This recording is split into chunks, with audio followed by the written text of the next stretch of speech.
Surat traffic region 3 અને સામાજિક સંસ્થાઓએ સાથે મળી અઠવા ગેટ વિસ્તારમાં ટ્રાફિક પોલીસ, ટીઆરબી અને લોકોને પાણી અને છાશનું વિતરણ કરાયું હતું.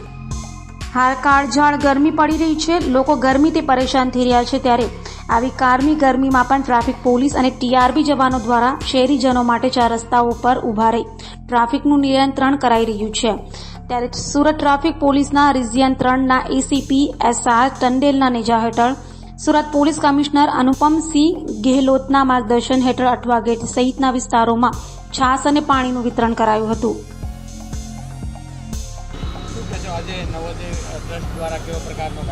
જય માતાજી, મારું નામ છે નૂરી કુંવર. અમે નવોદય ટ્રસ્ટના કો ફાઉન્ડર છે. આજે નવોદય ટ્રસ્ટની સર્વ ટીમ, અમારા હેતલબેન અને ટંડેલ સાહેબ, અમે બધાએ મળીને આ વિચાર્યું હતું કે આ કાળઝાળ ગરમીની અંદર જે હીટ વેવનો સમય ચાલી રહ્યો છે, તો વ્યક્તિઓ તો પોતપોતાની રીતે પોતાની કેર કરે છે, પરંતુ આ ગરમીની મારથી ના બચી શકતા એવા ફરજ નિભાવતા અમારા જે ટ્રાફિક જવાનો છે એમના માટે કંઈ અમે કરીએ, અને અમે બધાએ વિચારીને છાશ વિતરણનું આજે આયોજન કર્યું છે.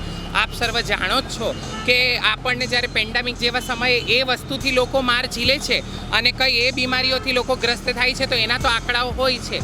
પણ મારા ટ્રાફિક જવાનો કે જે સુરતની અંદર ટ્રાફિકની વ્યવસ્થાને સરસ રીતે નિભાવવા માટે પોતે જે આવી કાળઝાળ ગરમીની અંદર હેરાન થાય છે અને ઝાડા વામિટ જેવી બીમારીઓનો શિકાર થાય છે, એની કોઈ નોટિસેબલ વસ્તુ થતી નથી.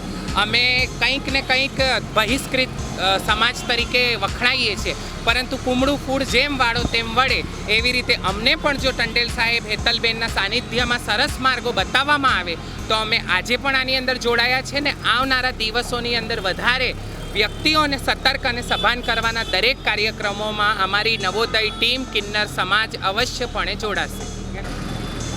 સુરત શહેરના પોલીસ કમિશનર શ્રી ગેહલોત સાહેબના સૂચના હતી કે જે આપણા ટ્રાફિક બ્રિગેડ, પોલીસ કર્મચારીઓ તેમજ અધિકારીઓ જે પણ આ ગરમીની અંદર ઉનાળામાં સતત રોડ ઉપર રહી અને ટ્રાફિક નિયમન કરતા હોય છે, અને ઘણી વખત આટલી આ વધારે પડતા ગરમીના લીધે પોલીસ કર્મચારીને અથવા તો લોકોને લૂ લાગી જવાનું, ડિહાઇડ્રેશન જેવા પ્રશ્નો ઉપસ્થિત થતા હોય છે.